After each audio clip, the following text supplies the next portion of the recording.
Bonjour, bienvenue à Lumière du Monde, votre magazine diocésain. Jasmin Lemieux-Lefebvre avec vous en compagnie de sœur Marie-Lou Bernier. Bonjour Marie-Lou. Bonjour Jasmin. Aujourd'hui, on se retrouve sur la rue Oak à Québec pour vous présenter l'Oasis de Marthe et Marie.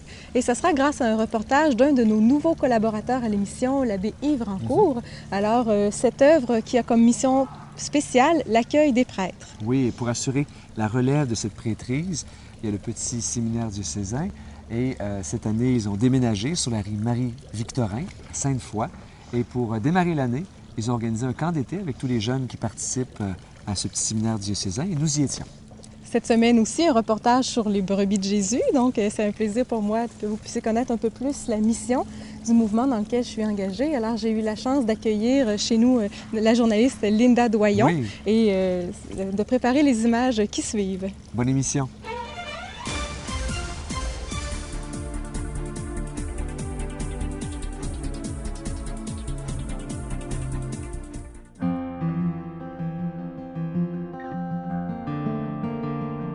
Sur la pointe de l'île d'Orléans, dans la quiétude et la fraîcheur d'un boisé, un courant d'amour visite le cœur de sœur Jocelyne Huot, religieuse de Saint-François d'Assise, alors responsable de la formation de sa communauté. Ce courant d'amour porte un nom, les brebis de Jésus. 25 ans plus tard, à la maison Emmanuel, le lieu de fondation de ce mouvement, sœur Jocelyne nous raconte la naissance de ce mouvement d'Église qui a touché le cœur de milliers d'enfants, de jeunes et d'adultes à travers plus de 15 pays dans le monde. Alors, c'était lors d'une belle journée comme celle-ci, mais un petit peu plus frais, dans la belle création dans laquelle nous sommes et surtout dans la beauté de la création de la prière, où je méditais l'évangile du jour, qui se trouvait être le 4e dimanche de Pâques, donc le dimanche du Bon Berger. Et c'est dans la prière que je reçois l'inspiration des brebis de Jésus, qui s'est manifestée d'abord comme une communion à la soif spirituelle des enfants.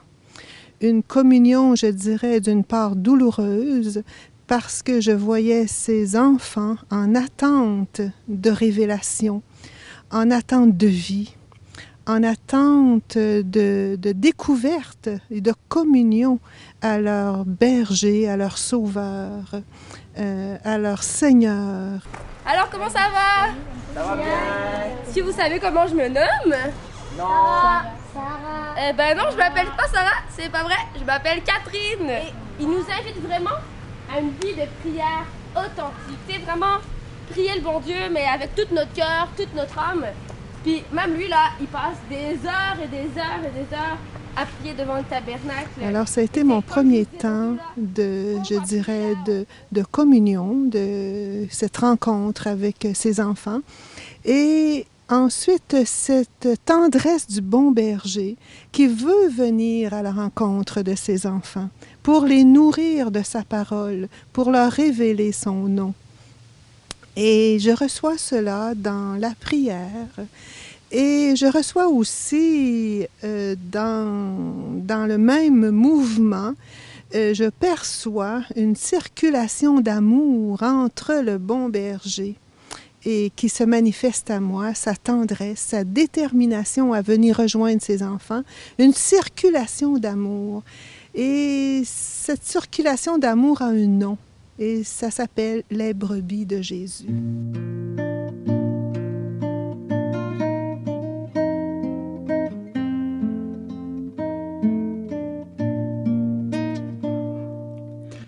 Entre dans la bergerie, entre dans la vie,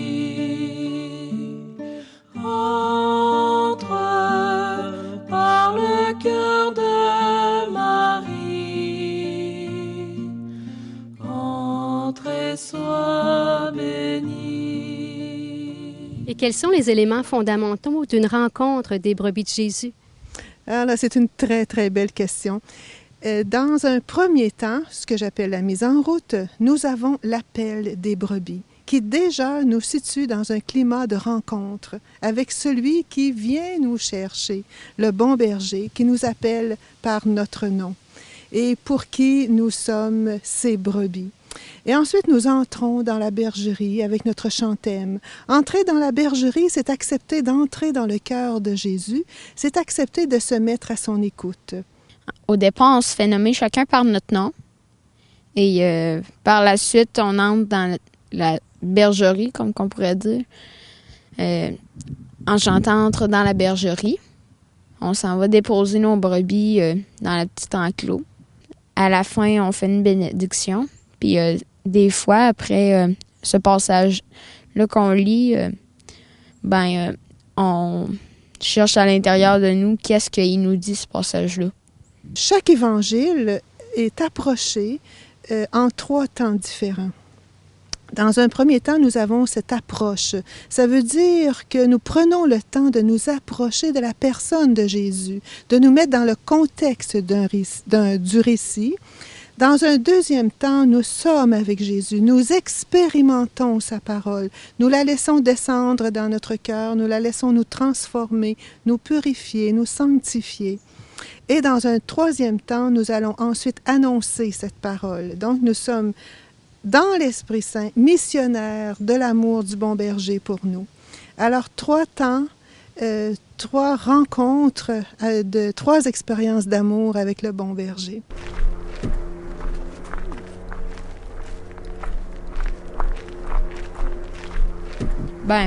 Moi, j'ai commencé à l'âge de 3 ans dans les Agnolets.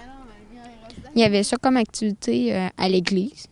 Puis, ma mère, elle nous emmenait assez souvent à l'église. Puis quand elle a vu ça, elle a décidé de nous inscrire. Puis là, depuis 3 ans, là, je suis tout le temps dans les brebis. J'ai fait les Agnolets. Ensuite de ça, les brebis. Puis j'ai tout le temps suivi, là, sans arrêter. Là. J'ai toujours aimé ça, puis je vais encore aimer ça. Si je pense à la grâce du départ, je la compare à une source.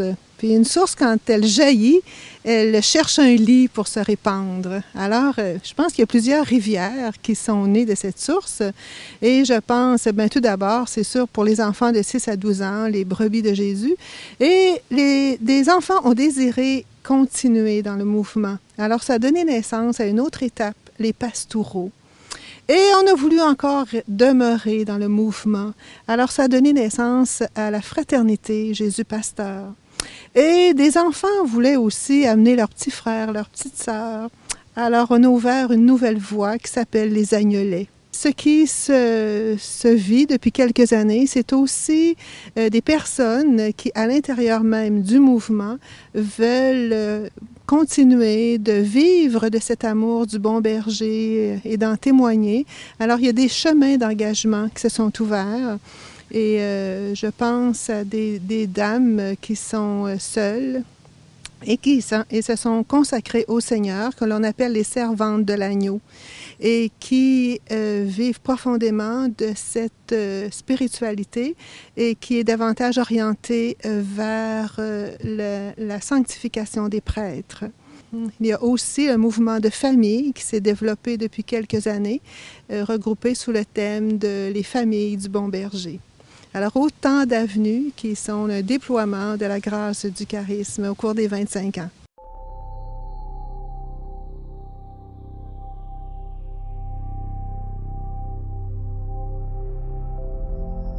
Le 13 août dernier, le cardinal Marc Ouellet accueille les engagements des 2 premières sœurs de l'Agneau, communauté nouvelle de vie consacrée qui s'inscrit dans le prolongement de la grâce des brebis de Jésus.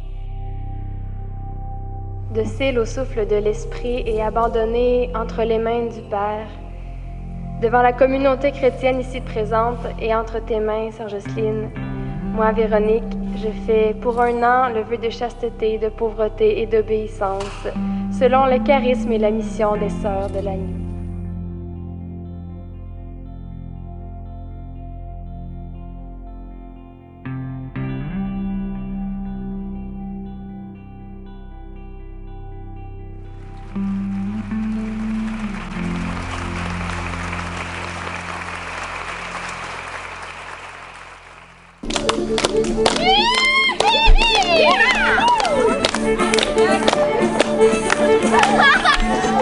Depuis 1996, le mouvement organise des camps d'été appelés les camps Emmanuel, du nom de la maison mère du mouvement, pour les enfants et les jeunes désireux de vivre une expérience de foi et de fraternité au cœur de leur été.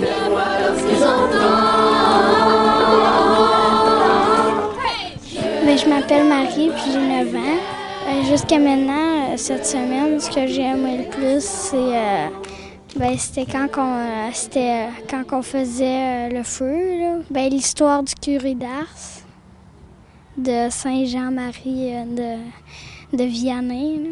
Ben moi, c'est pas une activité en tant que telle dans le camp que je préfère, c'est toute l'ambiance du camp. Par exemple, moi, j'ai quelques problèmes sociaux à l'école, puis ici, je me sens libérée de tout ça, puis c'est pour tout le monde, tu sais. On vient, puis on est libéré de nos problèmes. C'est comme dans l'histoire de la femme qui perdait beaucoup de sang, qui a été voir des guérisseurs, ça n'a pas marché. Elle a touché Jésus, puis ça a marché. Ici, on touche Jésus, puis c'est ça qui règle nos problèmes.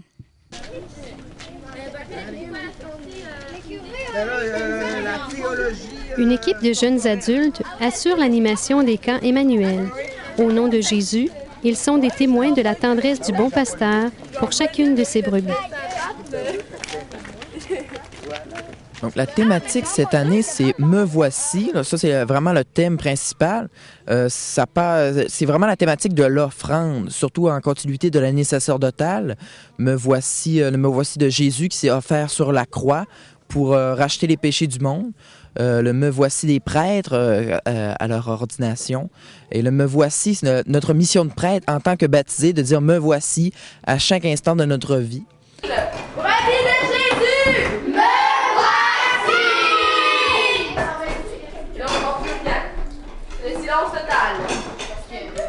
Vraiment, une rencontre avec Jésus qu'on propose, c'est vraiment de plus en plus de se rapprocher du cœur de Jésus.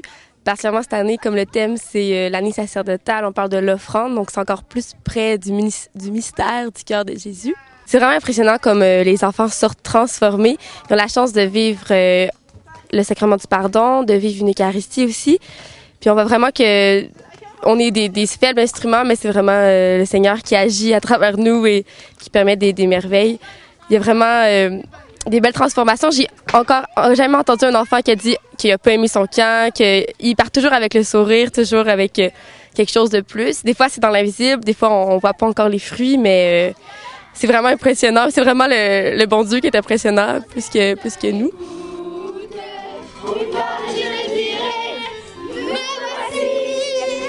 Je suis venue pour que mes brebis aient la vie et l'aient en abondance, nous dit Jésus dans l'Évangile de Jean. Les 25 premières années de vie des brebis de Jésus foisonnent de cette vie abondante promise par le bon berger. Que ce mouvement d'évangélisation, qui a débuté pour les petits, puisse continuer de porter du fruit dans l'Église et à nous convier, petits et grands, à l'intimité du cœur de Dieu. Entrons dans la bergerie, entrons dans la vie. C'était Linda Doyon pour l'Église catholique de Québec.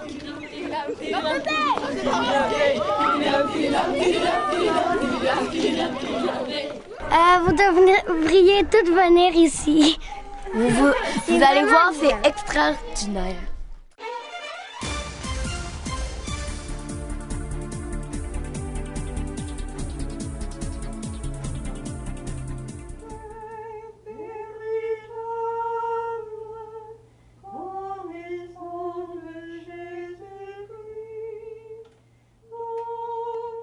Bonjour, sœur Marielle. Bonjour, monsieur l'abbé.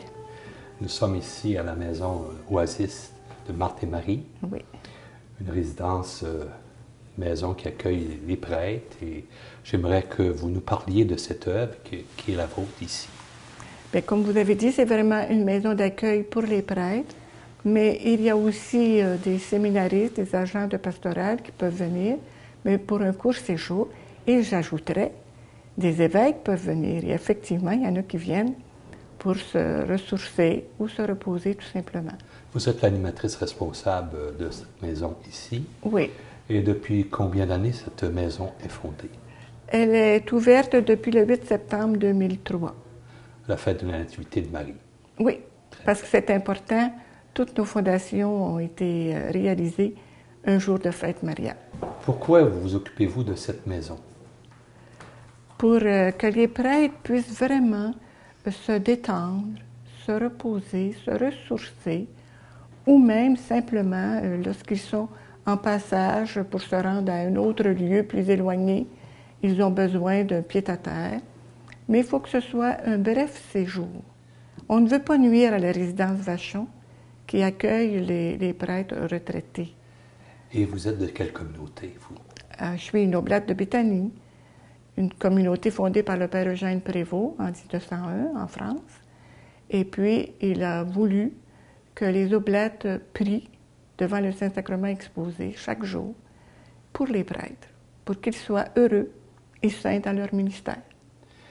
Il y a une variété de services que vous offrez dans cette maison. Oui, par exemple, les prêtres peuvent bénéficier de l'Eucharistie chaque jour. Il y a un père qui vient ici célébrer l'Eucharistie pour nous, et puis les prêtres peuvent concélébrer. Alors, c'est un service, je dirais, primordial pour nous. Et puis, ils peuvent aussi prier à la chapelle ou participer à l'heure d'adoration avec nous ou à l'office de l'eau des vêpres chaque jour. Pouvez-vous nous donner des détails dans des lieux que vous avez ici, qui sont en lien avec les services que vous offrez? Bien, par exemple, aussi, on a le salon où il y a la TV, un foyer, le piano. Bon, ils peuvent jouer.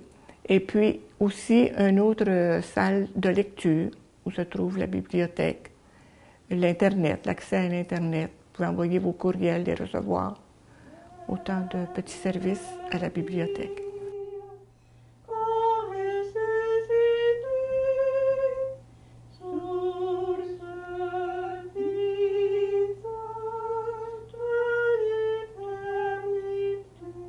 Alors moi, c'est que la maison est ouverte depuis quelques années et au cours des dernières années, j'en ai profité parce que c'est un très beau climat ici, très beau site. Hein?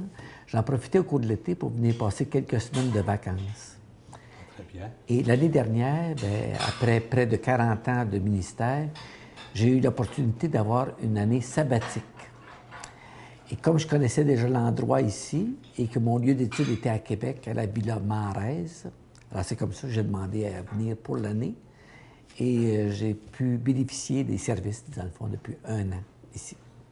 Le vécu ici, je peux en parler de façon très agréable, parce que là, j'ai maintenant l'expérience d'1 an. Oui. Alors, à la Villa Marèze, où j'ai étudié cette année, on nous parlait que la personne humaine est constituée de corps, d'âme et d'esprit. Je l'ai appris ici, hein, dans ma tête, mais je venais ici, je l'ai vécu en pratique, là. Ici, premièrement, pour le corps, on a un bon lieu de repos. On a des beaux appartements. Puis, on est autour de la table, on a une très bonne table. Je peux dire ça qu'au niveau cuisine, là, c'est 5 étoiles ici. Ensuite, au niveau, je dirais, de l'âme, tout notre aspect psychologique, là, bien, je dirais qu'ici, autour de la table, il y a des échanges très nombreux. C'est sûr qu'il y a les religieuses, mais moi, j'ai passé 1 an ici. Mais, les religieuses mangent avec vous? Oui, les religieuses mangent avec nous. Et ça, c'est très précieux. Oui. Parce qu'on sent que chacun arrive avec ses situations. Hein? Des situations, tu sais qu'être prêtre aujourd'hui, c'est pas nécessairement facile.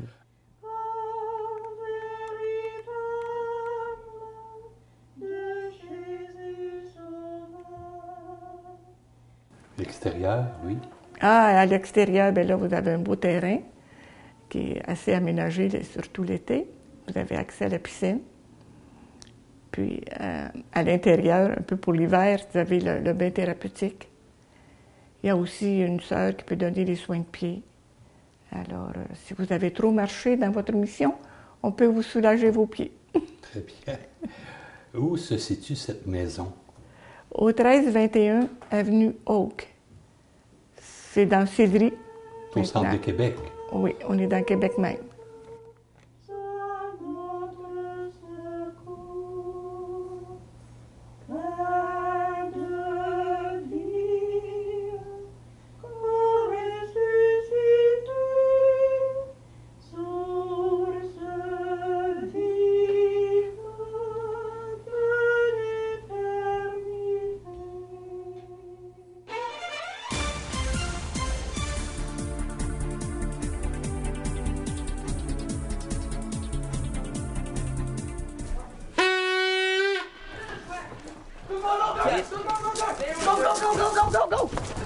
Cafétéria!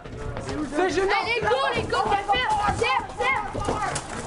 Du 18 au 22 août dernier, l'équipe de formation du Petit Séminaire diocésain de Québec accueillait les petits séminaristes pour un camp d'accueil à Petit Cap, au pied du Cap Tourmente. Pour l'année 2010-2011, 16 nouveaux petits séminaristes, dont 11 en secondaire 1, se joignent au groupe qui compte maintenant 42 jeunes garçons. Les jeunes qui étaient là avant, là, les moins jeunes, on n'a pas fait la partie Atsum. Alors, je l'ai écrit ici. L'abbé André Gagné est le recteur du Petit Séminaire diocésain. On a pris l'habitude dès le début de la fondation du Petit Séminaire diocésain de faire ce qu'on appelle un camp d'accueil à quelques semaines ou à peine là, avant le début de l'année qui commence bien sûr avec l'année scolaire. Et ce camp-là a pour but de centrer les jeunes sur les raisons pour lesquelles on est Petit Séminaire. Qu'est-ce que c'est qu'à être au Petit Séminaire diocésain? Donc, en lien avec la foi, la vie chrétienne, l'importance de la vie de groupe, le soutien qu'on peut s'apporter les uns aux autres. Alors, il y a une intention, je dirais, d'éducation de la foi à travers ce qui est vécu, même dans les jeux de bois, où il y a un message, il y a un thème qui est exploité. Et cette année, le thème, c'est « Si le Seigneur ne bâtit la maison ». Alors, parce qu'on a une nouvelle maison, Petit Séminaire, alors finalement, toutes les activités font comprendre que ce qui bâtit le Petit Séminaire, c'est les personnes qui y vivent. Et c'est pas les murs qui font le Petit Séminaire, c'est les personnes. Les personnes avec ce qu'elles portent, le souci qu'elles ont de vivre l'Évangile au cœur du quotidien.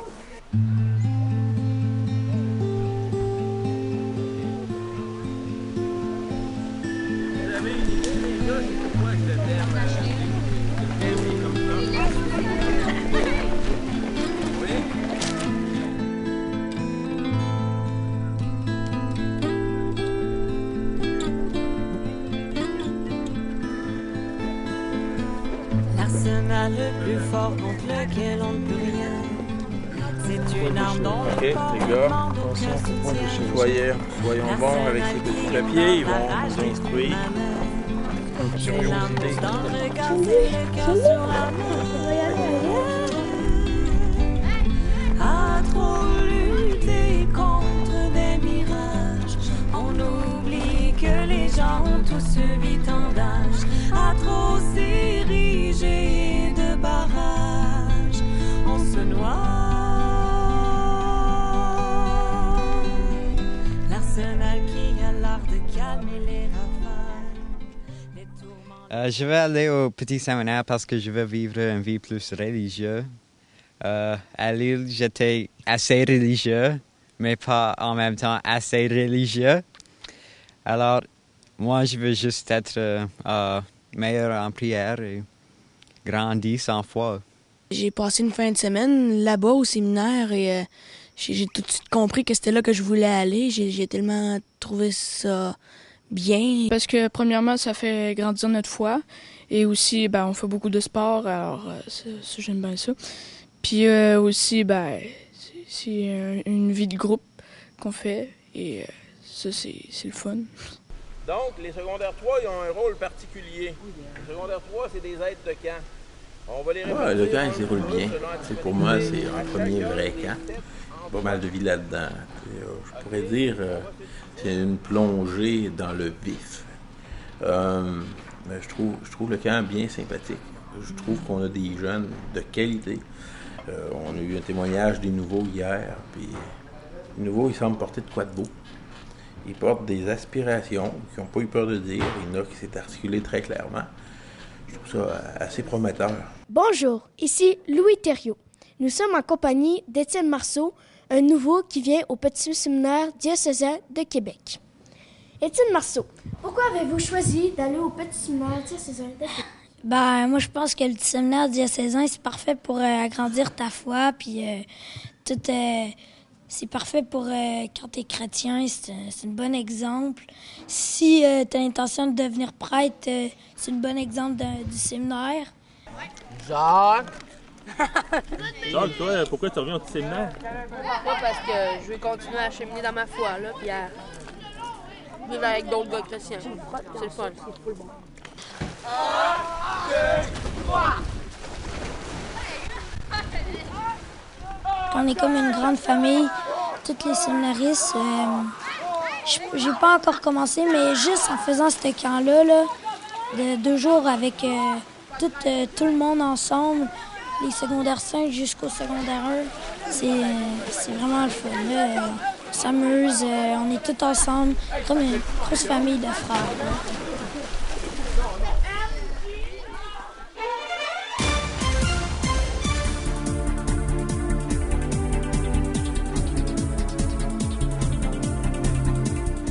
Une émission comme aujourd'hui, Jasmin me rappelle l'importance quand on est enfant, jeune, d'être dans un milieu soutenu aussi au niveau de notre foi. Là, on l'a vu, les Brebis de Jésus qui offrent un cheminement pour différents groupes d'âge, l'expérience aussi des petits séminaristes, puis là, ce camp d'été pour bien en famille aussi, à savoir accompagner nos enfants. Là, on est en train d'implanter un petit coin de prière à la maison pour justement amener que ce soit naturel de vivre la prière en famille le plus souvent possible. La semaine prochaine, Marie-Lou, nous aurons un reportage sur le 50e anniversaire de la présence de missionnaires québécois au Paraguay. Alors, il y a eu un grand rassemblement au printemps dernier chez les Sœurs de la Charité. Alors, vous avez peut-être lu notre dossier qui était dans Pastoral Québec il y a quelques mois. Alors, on vous présente le tout en images. On vous présente à nouveau un autre mouvement d'église implanté chez nous, le MEJ, le Mouvement Eucharistique des Jeunes.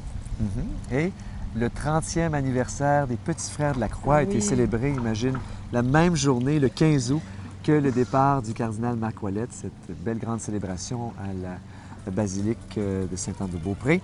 Alors, peut-être que vous avez dû faire un choix difficile en vous rendant à la basilique plutôt qu'au 30e anniversaire. Eh bien, le CDQ était là et c'est une famille que j'affectionne beaucoup, la famille spirituelle des Petits Frères de la Croix.